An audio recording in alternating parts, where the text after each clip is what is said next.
Exercise is one of the few things for which there's very little ambiguity, and that you can't say that about much in human biology. You can certainly say that about a lot, and I hope to have written about all of the things for which we have, low ambiguity about the benefit. So high signal to noise ratio areas, but there might be none that compare to exercise. Have you ever tried getting up from the floor without using your hands? It sounds simple until the day it's not.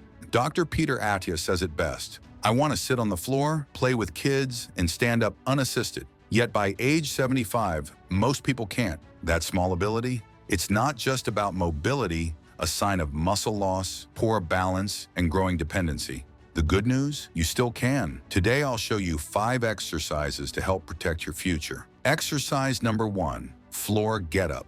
This isn't just an exercise, it's a preview of your future. Being able to sit on the floor and get up without help is one of the most predictive movements of long-term independence. Dr. Peter Attia calls it non-negotiable. He says virtually nobody can do this above the age of 75, but everyone takes it for granted now.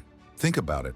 What happens when you drop something or need to play with your grandchild? If you can't get up off the floor, your world shrinks. This movement tests your hip strength, core stability, balance, and coordination all at once. And it exposes what your body is losing long before a doctor does. How to do it. Start in a seated cross-legged position on the floor. Without using your hands, try to rise to a standing position. Control the motion both up and down. If it's difficult, start with a small assist from one hand or use a cushion. Try doing this 3 to 5 times a day. Not to burn calories, but to preserve your freedom, because the moment you lose this ability, you start needing help.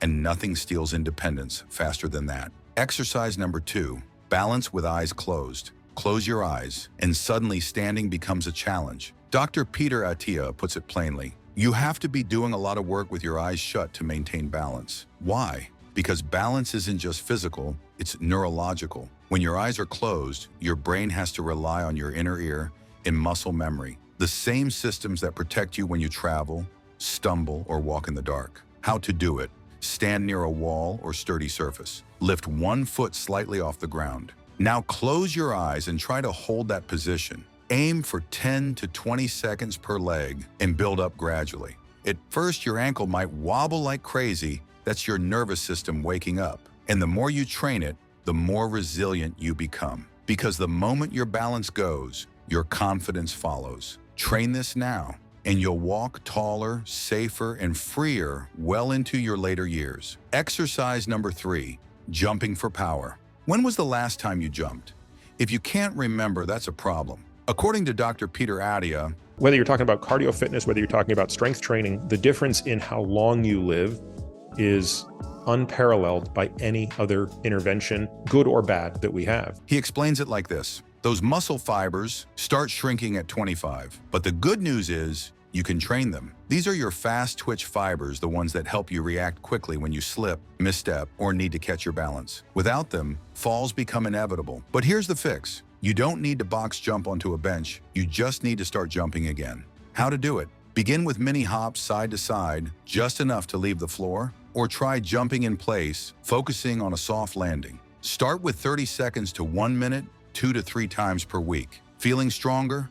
Level up to jump squats or light skipping rope. These aren't just cardio moves, they retrain your nervous system to react fast, absorb impact, and stay agile. Because when your legs forget how to catch you, gravity wins. Train now, and in 10 years, you'll still move like someone half your age. Exercise number 4, squats. If there's one exercise that defines aging well, it's the squat. Think about it. Getting in and out of a chair, standing up from the toilet, getting out of a car, it's all squatting. Lose this movement and you start losing your independence. Dr. Peter Attia emphasizes this repeatedly in his work on longevity. Why? Because squatting is one of the best ways to maintain leg strength, hip mobility, balance, and even bone density, especially as you get older. The inability to exert force on the outside world is a major drawback in your ability to participate in life, Attia says, and squats are how you train that force.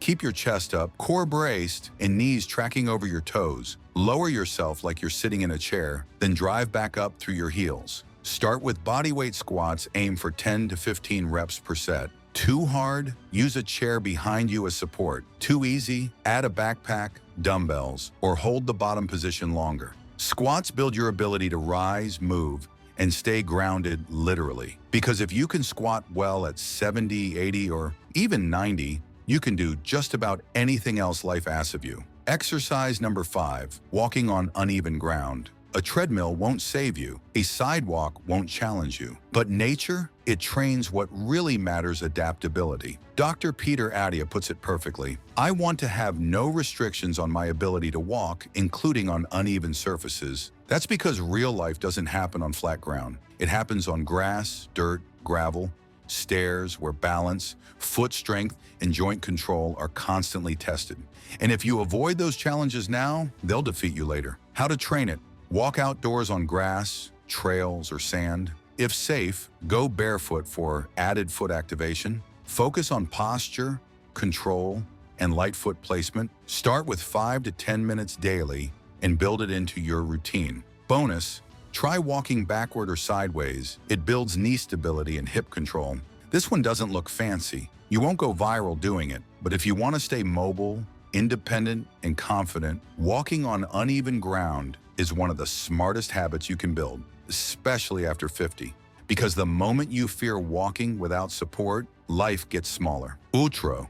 So there you have it, 5 simple exercises most people ignore. But 10 years from now, you'll wish you had started them today. They're not about looking good, they're about living well, staying strong, balanced, independent, and doing the things that matter most, like playing on the floor with your grandkids or walking without fear of falling. As Dr. Peter Attia says, the best way to enjoy your final decade is to train for it now. So here's the question. Will you start today or wait until your body forces you to? If this video gave you something to think about, do your future self a favor. Like the video, subscribe for more practical, age-smart fitness, and share this with someone who needs to hear it before it's too late.